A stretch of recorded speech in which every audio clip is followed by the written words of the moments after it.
Assalamualaikum dan salam sejahtera. Kembali semula bersama dengan saya Azam Mubin dalam rancangan Awak Okey, iaitu anjuran Jawatan Kuasa Tetap Kesihatan Awam Perpaduan Pembangunan Wanita dan Keluarga. Sedar tak sedar, kita dah bersiaran selama 3 episod dan apa yang dimaklumkan, maklum balas dari semua penonton sangat-sangat positif. Jadi saya mengharapkan kepada semua penonton, tolong maklumkan kepada semua untuk menonton kami dalam Awak Okey, terutamanya dalam episod yang keempat. Apa yang saya akan bincangkan? Tetap masih kita fokus dalam kesihatan mental, namun kita mengharapkan informasi atau perbincangan ini akan memberikan manfaat kepada komuniti. Jadi apa dan siapa tetamu saya untuk episod ini? Kita saksikan.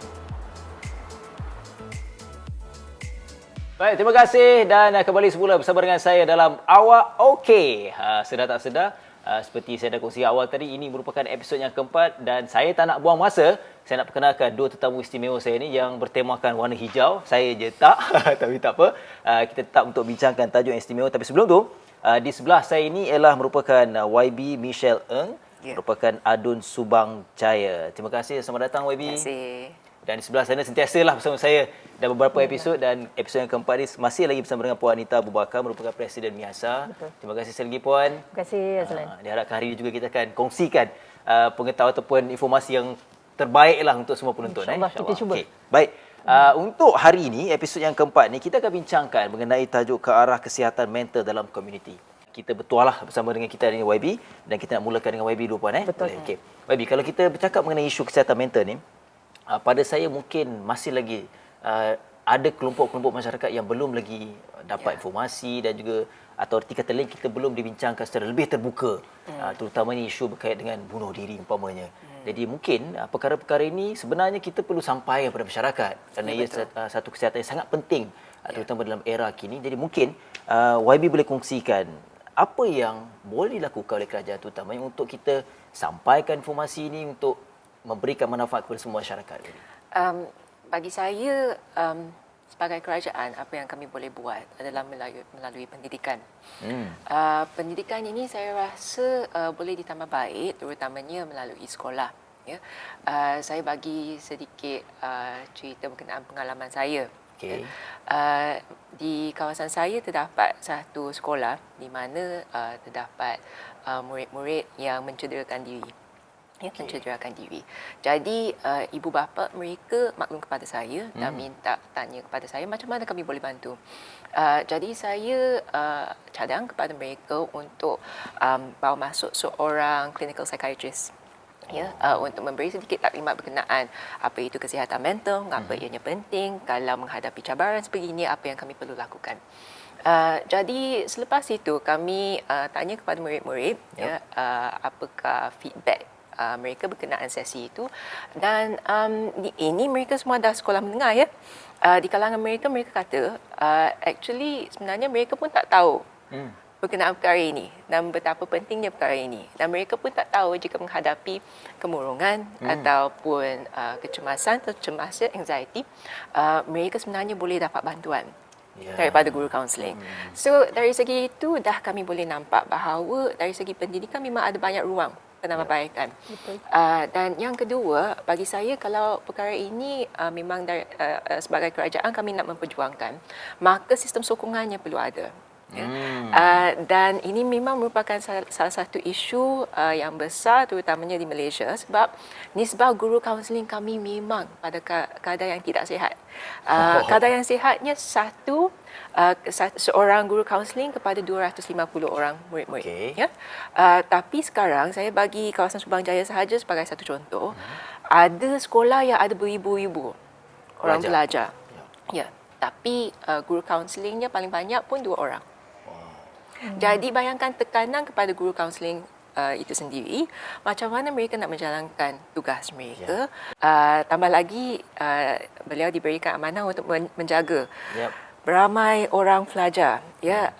Jadi kalau kami sebagai kerajaan serius berkenaan isu ini, jadi perkara pendidikan dan sistem sokongan merupakan 2 perkara yang perlu kami perhatikan. Betul. Jadi sebenarnya lah peringkat remaja, kita dah bincangkan pada sebelum ni Puan juga, Betul. memang mereka adalah kelompok-kelompok perlu kita jaga sebelum Ya. perkara lebih serius. Betul. Okey, berbalik kepada Puan Anita. Boleh, insyaAllah. Mengenai kesihatan mental ni ialah kalau kita cakap secara umumnya, kita akan bercakap lebih kepada kita melihat faktornya. Kita dah tahu pelbagai faktor yang mungkin mendesak ataupun menyebabkan seorang itu terjebak ataupun terjerumus dalam penyakit mental ni. Betul. Tapi mungkin ramai lagi belum jelas Puan. Apa itu gejala yang boleh kita kategorikan sebagai pesakit dan juga berkait dengan kesihatan mental ni Puan? Betul.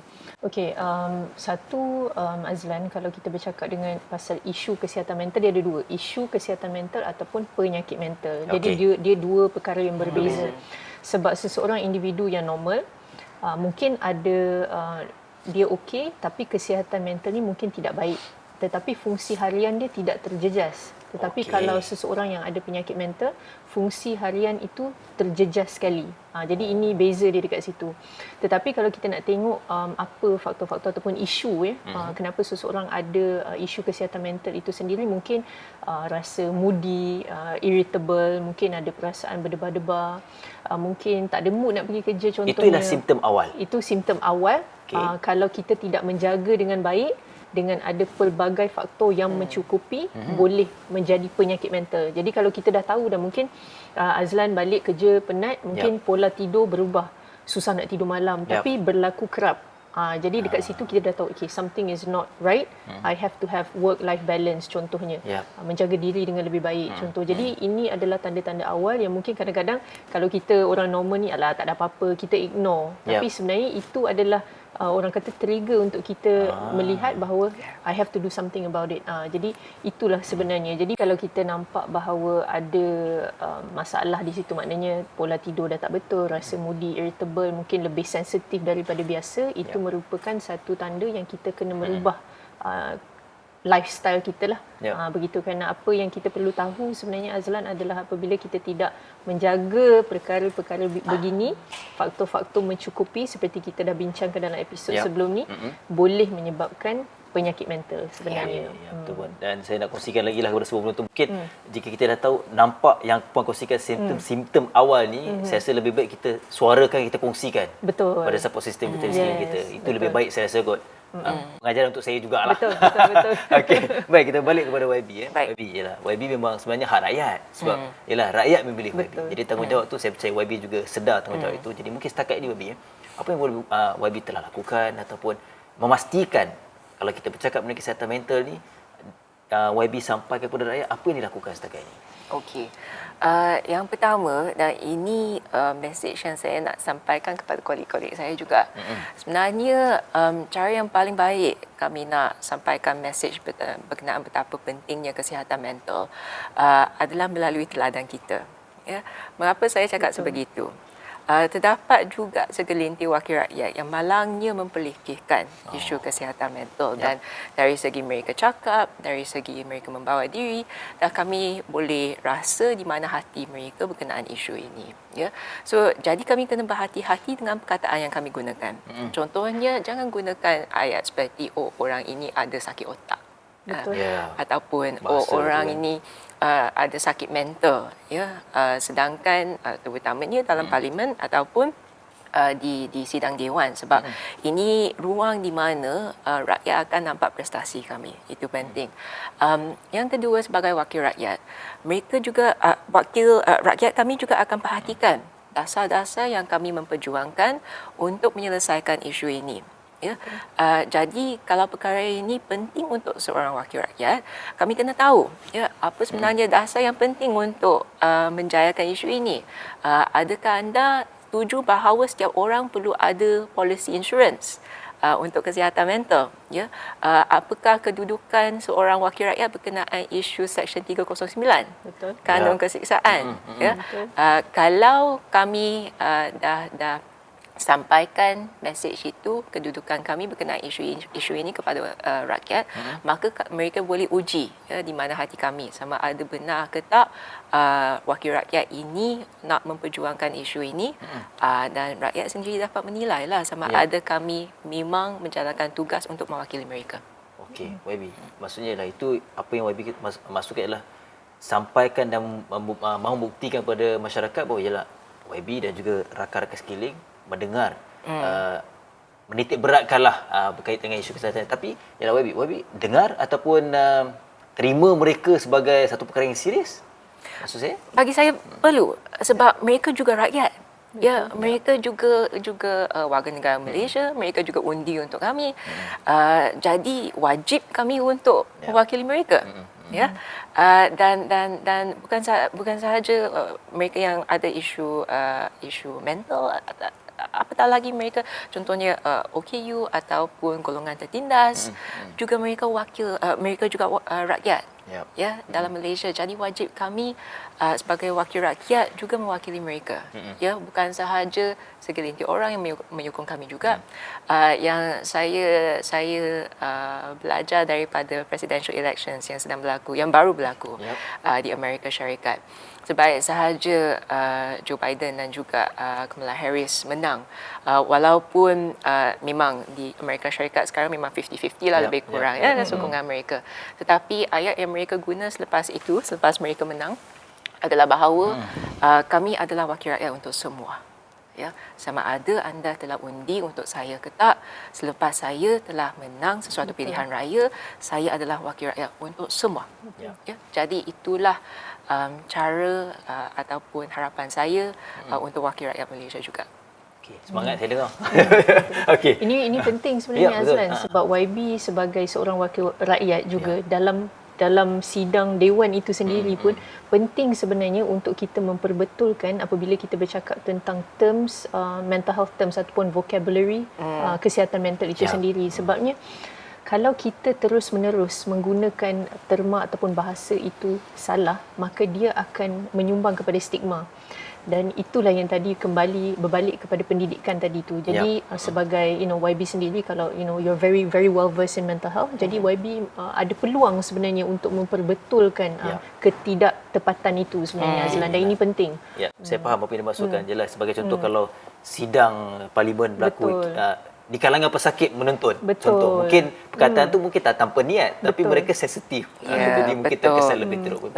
Dan dia menyumbang kepada stigma ni, kita kena ingat. It reinforces stigma dan kita tak boleh biarkan, sebab kalau tak stigma, kita tahu is the biggest barrier to mental health. Dia merupakan kekangan yang sangat besar.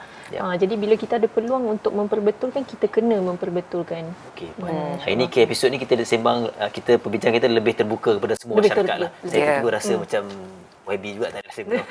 Okey, Puan. Okey, kalau kita bercakap mengenai masyarakat, okay, kalau mungkin sebelum ni episod lalu kita bincangkan mengenai ahli keluarga dan sebagainya, support system yang terdekat. Tapi kalau masyarakat, mungkin masyarakat ni ramai yang belum jelas, mungkin ramai yang tidak faham sensitiviti terhadap pesakit itu. Jadi mungkin Puan boleh kongsi apa yang sepatutnya oleh masyarakat sekiranya kita nak berdepan dengan individu-individu yang special ni. Saya boleh sebut special. Boleh. Okey. Azlan, tu sebenarnya soalan yang sangat baik tau. Sebab kalau kita tengok, terutamanya apabila berlaku tercetusnya pandemik COVID-19 ni, apa yang berlaku? Ramai bekerja di rumah, ramai pelajar online kelas dan sebagainya. Jadi kita banyak di social media. Betul? Dan apabila kita tidak menjaga tata susila kita, akhlak kita di social media ni, banyak apa yang berlaku, cyberbullying berlaku, keyboard warriors mulalah. Kita netizen ni, bukan saya nak orang kata nak cakap benda yang tak baik, tapi banyak suka menghukum, mudah menghukum. Jadi apatah lagi dalam situasi sebegini, ramai yang sedang orang kata bertarung dengan isu kesihatan mental, ramai yang ada penyakit mental, berlaku reoccurrence of episodes, mungkin relapse dan sebagainya. Mungkin tidak ada sistem sokongan yang baik, mungkin tak ada keluarga yang supportive, tak tahu kat mana mencari bantuan dan pertolongan, dan mungkin menyuarakan di social media. Kemudian ni ada pula netizen yang sudah respon yang kurang baik, kurang tepat. Saya rasa ini adalah waktu, ruang dan peluang untuk kita semua, we have to be kinder. Kita harus ada empathy, harus ada simpati. Kalau kita tidak pernah sekalipun berdepan dengan orang yang ada penyakit mental, kita kurang ilmu, bagaimana kita boleh terus menghukum dan melabel? Semua orang ada ujian masing-masing. Betul? Semua orang ada habuan masing-masing lah, kita kata. Kerana dunia ni adalah ujian. Betul? Jadi apa yang kita perlu lakukan adalah menimba ilmu. Azlan, kita selalu bercakap, YB sendiri pun bercakap pendidikan. Menimba ilmu supaya kita ada ilmu sedikit, faham sedikit, tahu bagaimana nak membantu. Dan apa yang saya lihat di Miasa sendiri, apabila sukarelawan kita yang tidak pernah berdepan dengan mereka yang ada penyakit mental, apabila datang ke Miasa membantu, di situ baru kita dapat melihat persepsi mereka berubah. Baru mereka Bagus. sedar, oh Puan Anita, mereka yang ada penyakit mental ni sebenarnya boleh bekerja. Ya. Sebenarnya seperti manusia lain boleh berfikir. Ada yang Ya. ada yang berfikir, Azlan, YB, orang yang ada penyakit mental ni tak boleh berfikir dengan baik. Mereka tidak faham apabila gejala itu berlaku ataupun mereka dalam orang Keadaan kata tertekan. krisis, Ya. dalam keadaan tertekan. Sesiapa pun kalau dalam keadaan tertekan nak berfikir dengan baik dan positif bukan sesuatu yang mudah. Tambahan pula kalau ada penyakit mental.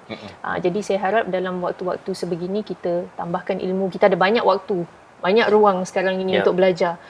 Dan saya lihat ini adalah peluang di mana perbincangan tentang kesihatan mental ni dapat dilakukan secara sangat meluas kerana ia sekarang ni memberikan impak kepada kesihatan mental ramai orang.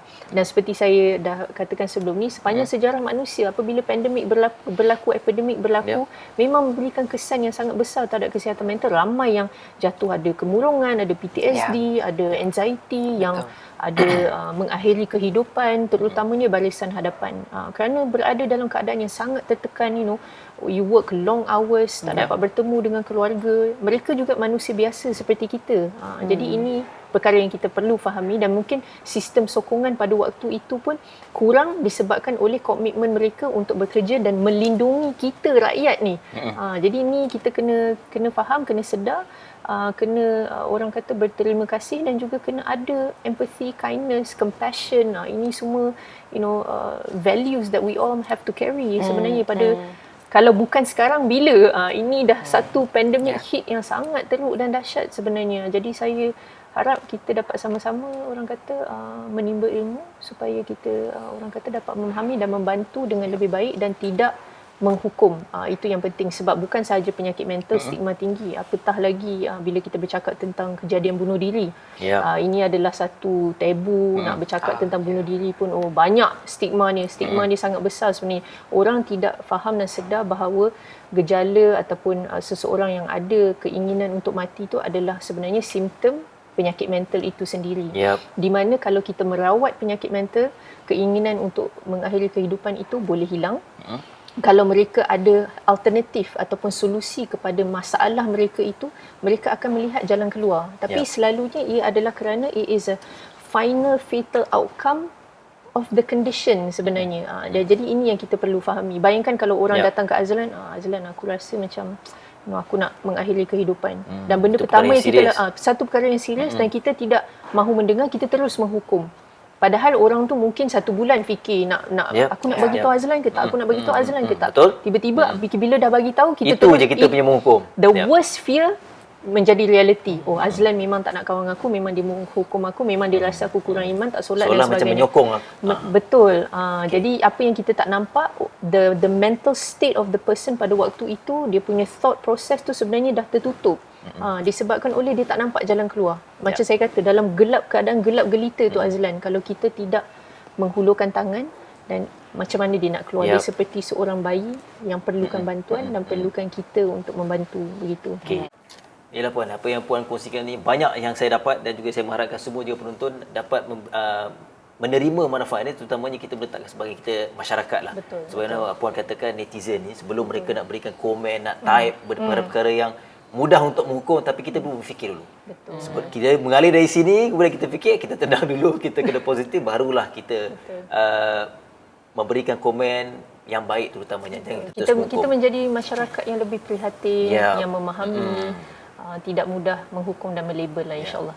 Ingat tu. Dan kita banyak lagi perkongsian dari YB dan juga Puan Anita selepas ini. Namun macam biasa, jangan ke mana-mana, kita banyak juga ada selingan yang menarik. Nak tahu apa? Saksikan.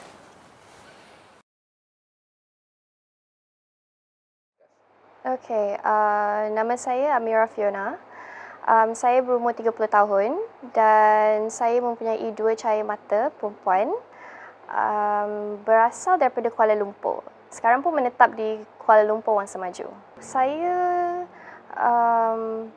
telah didiagnos 4 tahun lepas, 2016, dengan postpartum depression dan juga anxiety disorder.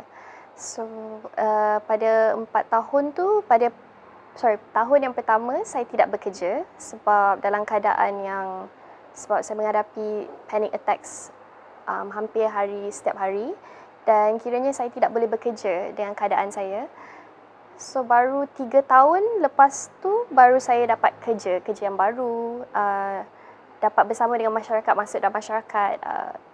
Antara salah satu daripada cabaran semasa saya dapat anxiety disorder dan juga postpartum depression adalah basically sokongan moral. Sokongan moral dari segi dalam keluarga memang ada sokongan moral dalam segi perubatan. Mereka hantar saya berubat dan sebagainya. Tapi moral support dalam segi masyarakat dan kawan yang sedia ada. Sebab saya bukan seperti dulu. Kiranya saya menjadi seseorang yang sangat introverted, tak bercakap, senyap. Sebab emosi kan, sebab kita tak boleh kongsi emosi tu dengan orang lain, so ramai orang yang tidak memahami kita. Dan saya telah cuba mencari kerja pada tahun yang pertama saya didiagnose anxiety disorder. Juga bila saya mula bekerja juga, saya punya colleague sekeliling saya tidak memahami kenapa mungkin saya terlampau sensitif ataupun kenapa kita terlampau cepat beremosi lah kiranya kan. Sebab itu adalah antara satu cabaran yang saya dalam bekerja dan juga sekeliling masyarakat juga. Yep. Ahli keluarga sokong, mereka sokong dalam segi perubatan. Itu adalah cerita yang kedua, macam mana saya boleh jumpa Miasa. So, itu adalah lagi satu sokongan moral, which is macam mana saya boleh jumpa Miasa. Yep. Pertama sekali dalam 2016, saya mendapat rawatan di klinik. Saya mendapat jumpa psychiatrist and clinical psychologist di luar dulu. Akan tetapi sebab kos rawatan sangat mahal kat luar situ, and bila kita pergi ke macam ni, kerajaan pun ambil masa yang sangat lama ya untuk beratur. So saya decided saya sendiri ambil inisiatif untuk mencari NGO-NGO yang terdekat. Dan dalam banyak ada banyak source care 24 banyak tempat yang saya cari. Antara yang saya sangat tertarik adalah Miasa. Ada dua sebab. Satu sebab adalah because of dia adalah satu foundation NGO mental illness yang ada dua aspek, itu Islamic dan juga sains, macam dua sains dan Islamic. So itu adalah satu benda yang saya tertarik pada Miasa. So saya terus ke Miasa. Pertama sekali saya join Miasa adalah during circle time. Itu adalah satu gathering semua peers yang ada masalah kesihatan mental dan kita orang share kat situ. Dan lepas tu saya dengan Miasa je. So itu adalah sokongan moral saya yang paling kuat lah, selain daripada keluarga. Yes, family.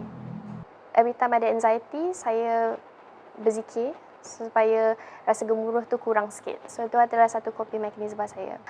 Hingga ke hari ni saya still ambil ubatan, which is antidepressants dan juga Xanax untuk tangani saya punya anxiety disorder. Sebab saya pun bekerja, so saya perlu makan ubat tu untuk berfungsi seperti biasalah supaya tak oversensitif ke.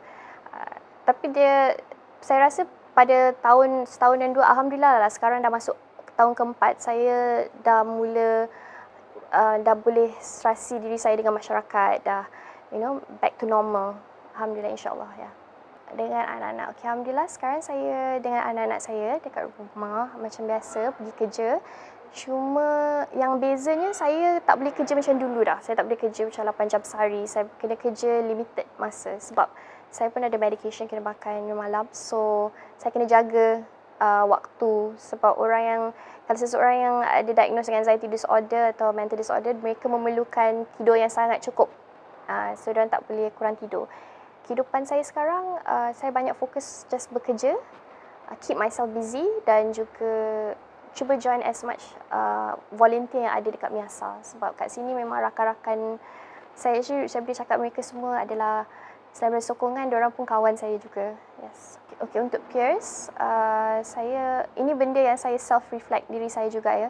Saya nak cakap pasal peers that percaya yang saya rasa ini memang lumrah manusia. Setiap manusia memang akan rasa sedih, gembira, akan ada rasa marah. Itu memang adalah emosi. Dan ada ni perbezaan antara orang yang ada sakit mental dengan orang biasa adalah mungkin orang yang sakit mental tu dia akan hadapi kesedihan, marah tu lebih daripada orang yang biasa. So saya nak cakap jangan pada peers, jangan rasa diri kita ni lain, beza. So sebenarnya kita semua sama. So In a way that's why kita jaga kita lah, basically. And untuk masyarakat, saya harap macam program-program seperti ini, macam kesedaran kempen macam ni boleh membuka hati masyarakat untuk belajar tentang mental illness.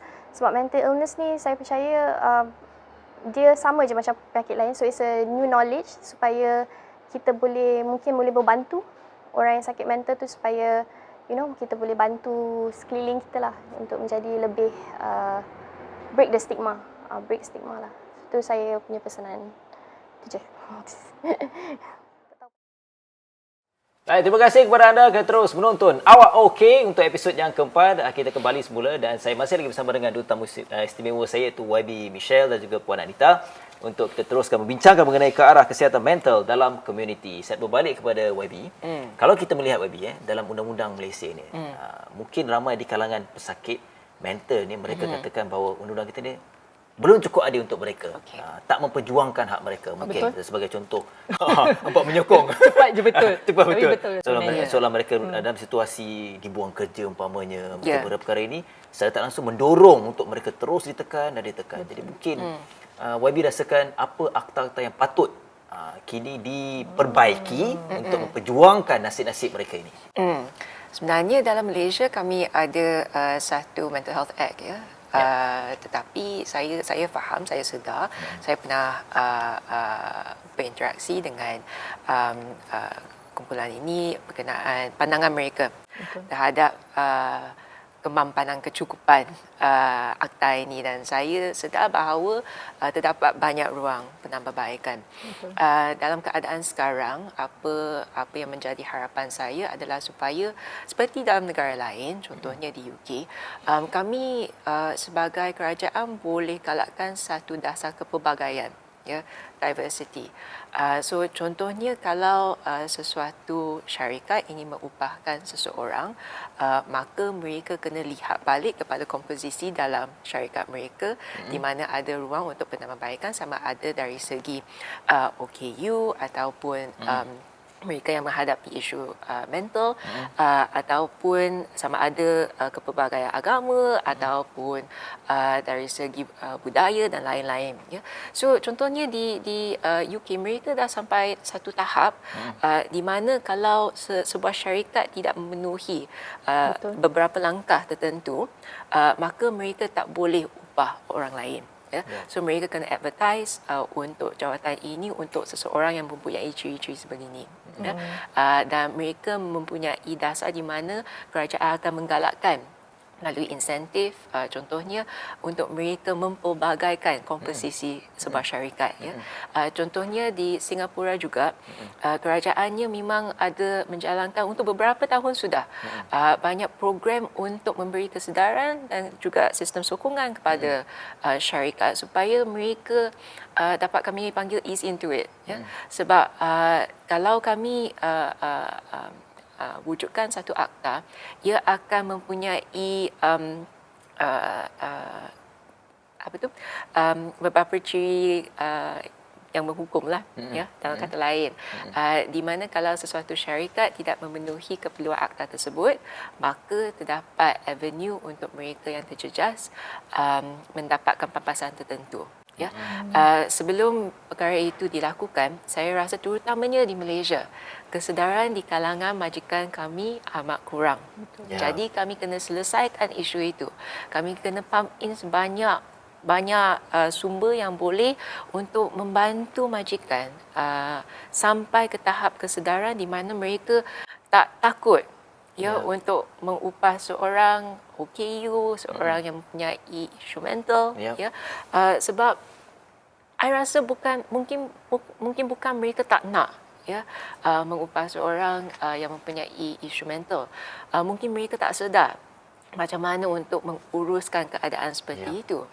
So contohnya saya dalam pejabat I, saya tak diskriminasi. Asalkan seorang itu dia terus terang dengan I. Dia boleh kata kepada saya, YB, saya menghadapi kemurungan. Mungkin terdapat waktu tertentu di mana saya perlu MC. atas sebab macam ini ya. Dan saya memang ada open door principle di mana mereka kalau menghadapi masalah sebegitu bagi tahu kepada saya ya.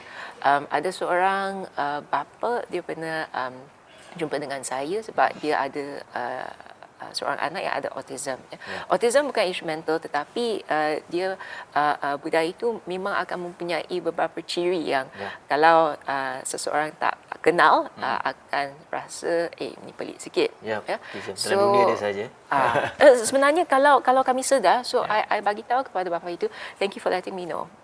Sebab saya memang ada keyakinan untuk letak anaknya dekat front desk pun. Dan saya apa yang saya nampak, bila kami bagi mereka peluang sebegini, mereka akan menerima cabaran tersebut. And kalau kami bagi ruang untuk mereka dan faham dia punya ciri-ciri isu yang mereka hadapi tersebut, maka kami sebagai majikan pun dapat tahu macam mana nak menguruskannya. So kami tak takut. Sebab kalau kami takut, kami shut down terus. Kalau kami shut down, dan kami akan mengenepikan. Dan cara yang paling senang untuk kami sebagai majikan adalah untuk buang kerja. Sedangkan kami mungkin belum ada pengetahuan, belum ada ilmu macam mana nak menguruskannya. Jadi itulah ruang di mana kami kena masuk untuk menambah baik. Apabila sistem sokongan itu sudah ada, jadi kami boleh mengambil langkah seterusnya untuk mengubah akta sedemikian. Okey.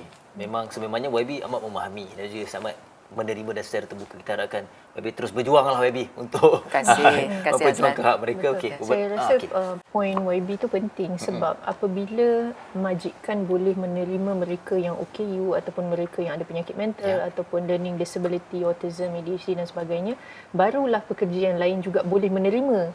Sebab selalu ni kan dia bermula daripada atas. Betul. Dan kemudian macam dasar tadi itu, sebab waktu saya bekerja dulu di Amerika Syarikat, sebab saya minoriti kan. Jadi apabila kita minoriti, bila kita lihat ad untuk kerja, kita akan tengok dekat bawah tu Azlan tu dia ada tulis EOE, Equal Opportunity Employment.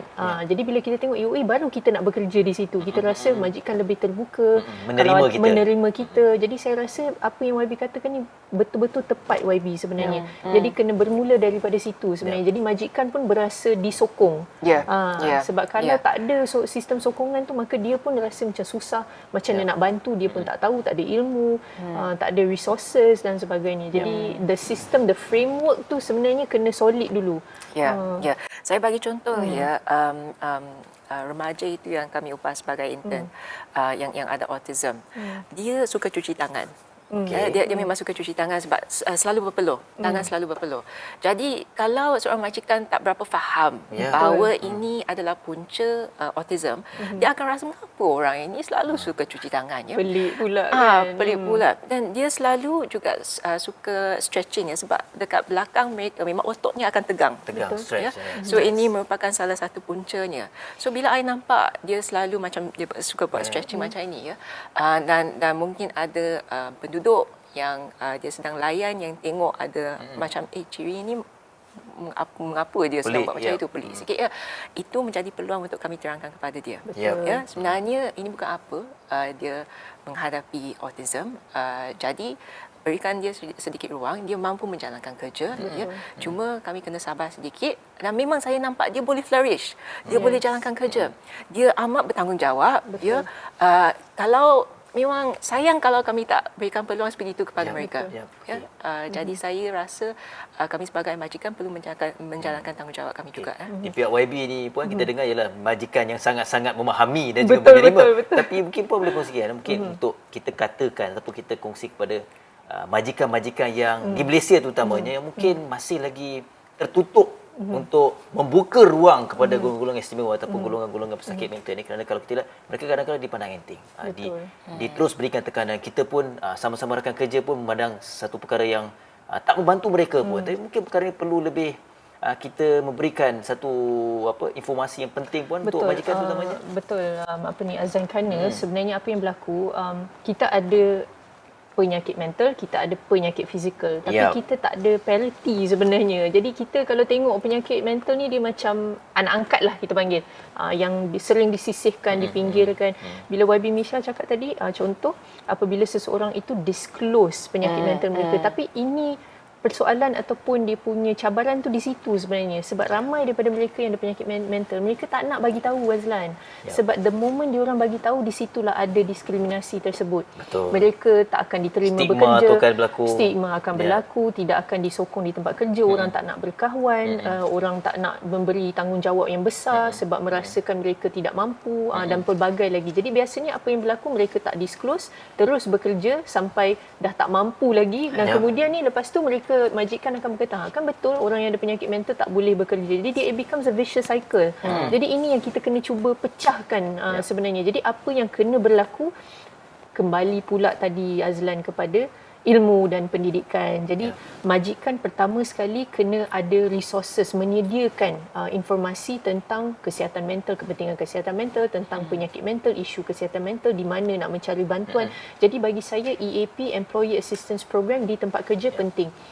In-house counselors, mungkin ada visiting psychiatrist, ada juga organisasi yang datang ke Miasa dan tanya, Miasa boleh tak kita train employee, pekerja di tempat kerja ni, sesiapa yang berminat untuk menjadi peer support specialist. Tidak semestinya human resource department, tapi sesiapa sahaja yang berminat untuk membantu, yang rasa ada sedikit ilmu dan ada empathy, boleh sama-sama kita memberikan latihan dan membantu rakan-rakan yang lain. Dan itu saya rasakan sangat penting sebab di tempat kerja kita kena ada sistem sokongan. Kalau ada seorang pun lah, colleague kita yang boleh mendengar rintihan kita dan sebagainya, itu membantu kita di tempat kerja sebenarnya, Azan. Jadi bagi saya ini sesuatu yang boleh dilakukan dan ada juga setengah tempat-tempat kerja yang ada program kesihatan mental dan juga program kesihatan yang lain setiap minggu mereka lakukan supaya memberi penekanan bahawa perlu menjaga kesihatan mental, perlu menjaga kesihatan fizikal dan juga ada kelas-kelas kerohanian juga untuk mengisi kan, untuk membuat pengisian. Jadi setengah companies they do that now, which it's a very good thing. Jadi apabila kita bekerja di sesuatu tempat yang menyokong kesihatan fizikal kita, menyokong kesihatan mental kita, kita sendiri pun berasa lebih, orang kata lebih gembira, lebih selesa, environment lebih terbuka. Kalau kita ada cabaran ataupun isu kesihatan mental, kita pun tak malu, tak takut, tak segan nak memberitahu majikan. Dan inilah peluang dan ruang untuk sama-sama membuat penambahbaikan sebagai company. Itu yang saya lihat sebenarnya. Sebalik itu juga Puan, mungkin ialah saya, apa yang saya boleh katakan juga, program sebegitu ia merupakan prevention untuk terhadap, ialah bukannya di kalangan kita tak sedar dengan kesibukan kerja, mungkin memberikan stres, itu juga perkara-perkara yang mungkin boleh riliskan kita, saya rasakan lah.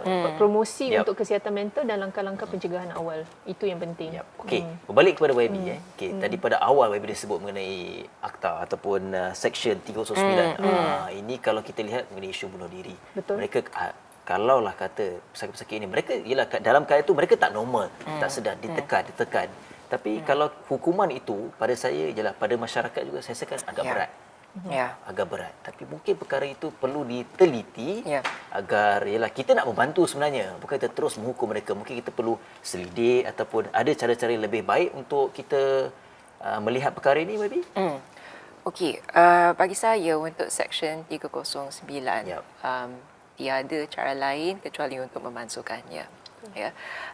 Ini adalah satu perkara yang saya telah lama perjuangkan, dan sebelum ini semasa mendiang YB Liew Fiew Kiong masih ada dengan kami, perkara ini juga diperjuangkan oleh beliau sebagai Menteri Undang-Undang. Jadi saya harap bahawa kerajaan ini juga akan meneruskan usaha ini disebabkan insan-insan yang menghadapi yang telah sampai di satu tahap di mana mereka nak cuba untuk bunuh diri, sepatutnya dibantu dan bukan dihukum. Betul. Dan saya sendiri pernah handlekan beberapa kes di mana malangnya dan sebenarnya bila polis terlibat dalam kes-kes begini, dan saya pernah bersembang dengan mereka kata kepada saya, polis berkata kepada saya, YB sebenarnya kami hanya menjalankan tugas dan kami tidak diajar cara lain untuk menghadapi krisis sebegini kecuali melalui proses undang-undang. Sebab mereka difahamkan Section 309 menghukum mereka yang cuba bunuh diri. Jadi kalau ianya menjadi satu kesalahan, maka mereka ini yang terjejas perlu melalui proses undang-undang. Betul. Ya. So, kalau polis kami hanya dilatih untuk menghadapi krisis begini dengan cara tertentu, maka mereka juga tidak boleh disalahkan. Jadi, dari segi dasar, kecuali memansuhkannya, kami perlu melatih semula sistem kami untuk menghadapi kes-kes begini. Ya. Polis kami pasti akan menjadi frontliners dalam kes begini. Bomba juga. Ya, maka kami tidak boleh berlari daripada tanggungjawab tersebut. Ya, pasti bila kami nampak seseorang nak cuba bunuh diri, kami pasti akan call polis. Kami pasti akan call bomba. Ya, jadi apakah latihan, pendidikan, ilmu yang kami sampaikan kepada mereka untuk mengatasi masalah sebegini, ya, untuk menghadapi krisis begini. Lepas kami mansuhkan akta ini, pasti akan ada kekosongan. Kami kena sedar berkenaan perkara itu. Dan kami tidak boleh biarkannya kosong.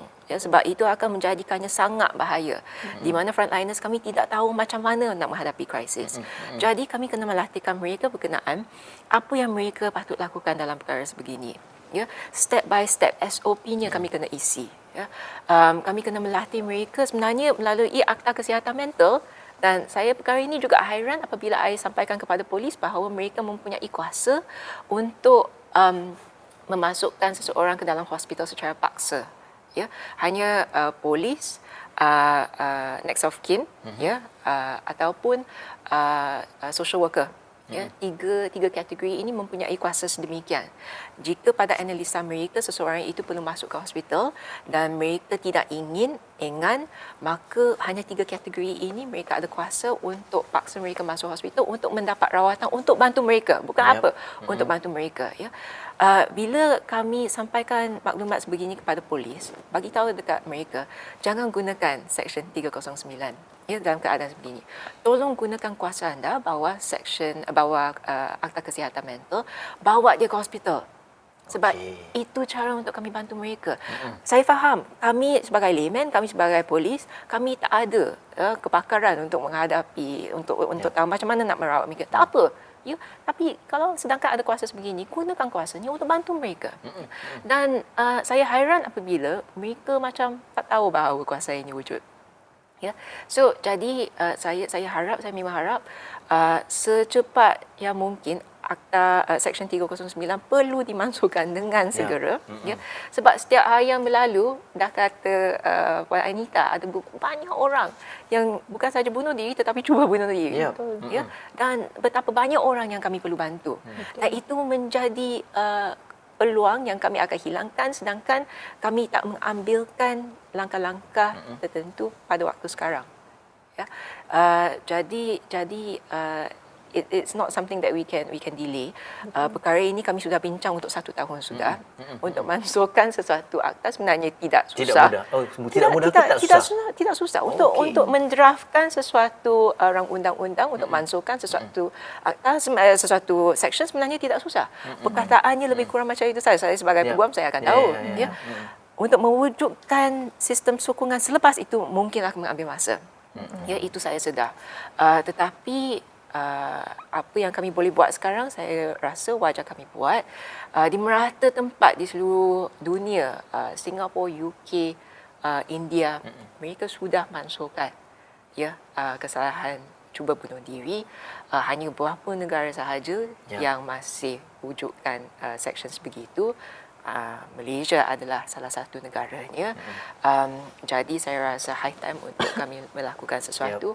Masukkannya secepat mungkin. Ya, akta kesihatan mental itu sudah wujud. Kami hanya perlu melatih semula ya frontliners kami. Perkara ini saya rasa tak lama. Kalau kami perlu ada sistem sokongan tier kedua ke ketiga ke untuk frontliners kami, boleh kami merekakannya sekarang. Tetapi I think whatever that we can do now, patutnya kami melakukannya sekarang juga. Okey, tolong YB saya. Dengan kadar segera. Saya rasa penjelasan YB cukup jelas sebenarnya. Cuma mungkin orang awam Azlan tidak faham bahawa pemansuhan ini perlu. Kenapa? Ia adalah satu strategi sebenarnya supaya mereka yang ada keinginan untuk mati ataupun bunuh diri ini keluar mendapatkan bantuan dan pertolongan. Bukan kita nak menyokong untuk mereka bunuh diri. Betul. Ini jangan ada salah faham dekat betul. sini. So this is a strategy. Sebab kalau tak, bayangkan kita dalam keadaan tertekan. Penyakit mental ni, ambil daripada saya, it is excruciating pain, extreme anguish, agony, trapped. Dan kemudian kita dah keadaan yang begitu sakit dan perit, kemudian apabila kita dah tak ada jalan keluar, nauzubillah, memilih untuk mati, kemudian dihukum pula bila tak mati tu.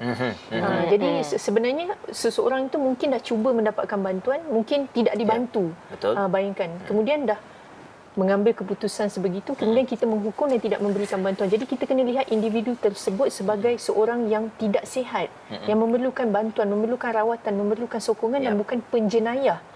Ini kita kena jelas dekat sini sebenarnya, Azlan.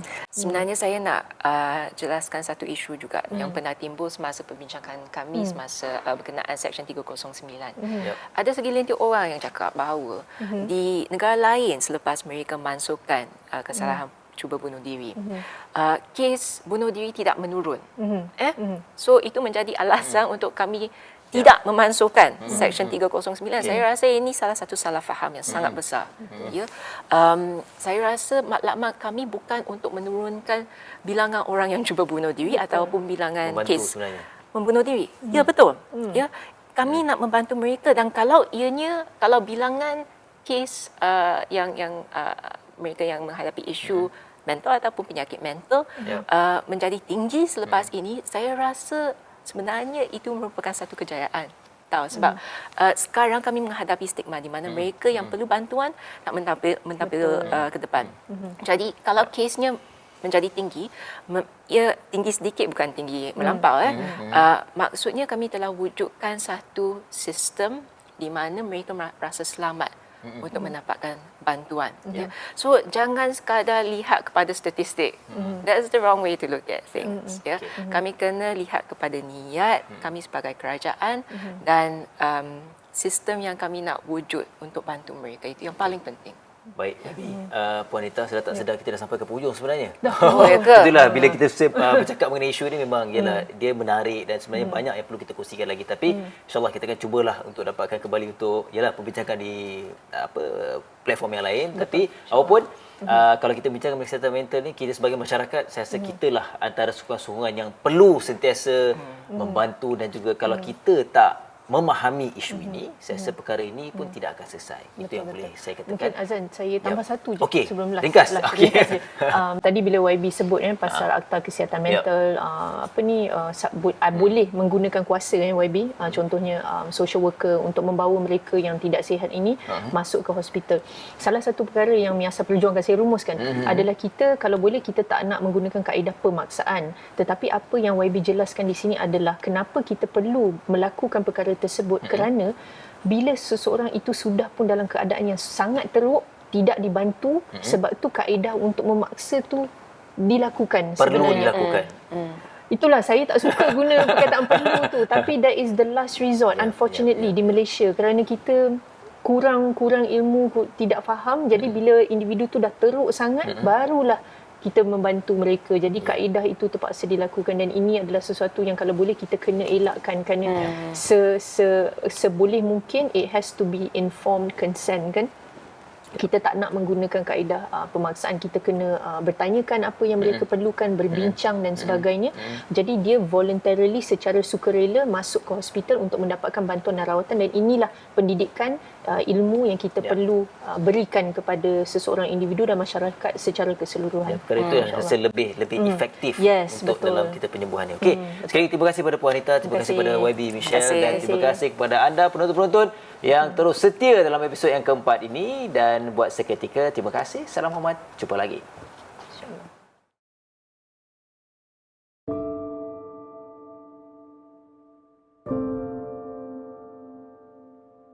Pernahkah kau rasa hilang pertimbangan dan tak tentu arah? Mencari diri yang hilang bagai ditelan gelap malam? Pernahkah kau rasa bagai terperangkap di tubuh yang salah? Rasa ingin lari sejauh-jauhnya, tetapi terjerat di minda sendiri. Bahu terasa berat bagaikan memikul satu beban yang tak mampu lagi untuk ditanggung. Terlalu berat sehingga tak mampu lagi nak dikongsi, walaupun dengan orang yang paling disayangi.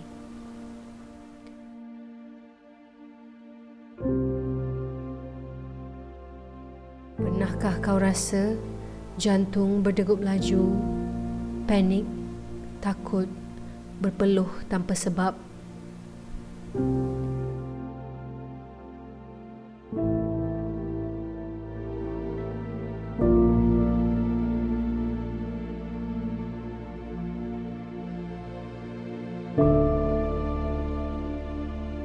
Pada masa inilah, bersendirian bukan satu pilihan.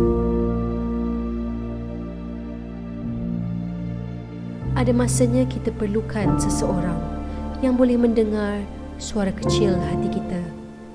Salah langkah, kisah kita dipandang remeh dan dijadikan bahan ejekan. Jadi, siapa yang kita perlukan? Siapa yang akan menjadi peneman di saat kita lemah? Di saat kita perlukan bahu untuk bersandar. Masa inilah kita sebagai masyarakat prihatin bersama-sama membantu menyuluh hidup mereka yang dalam kegelapan. Kita mulakan dengan, awak okey?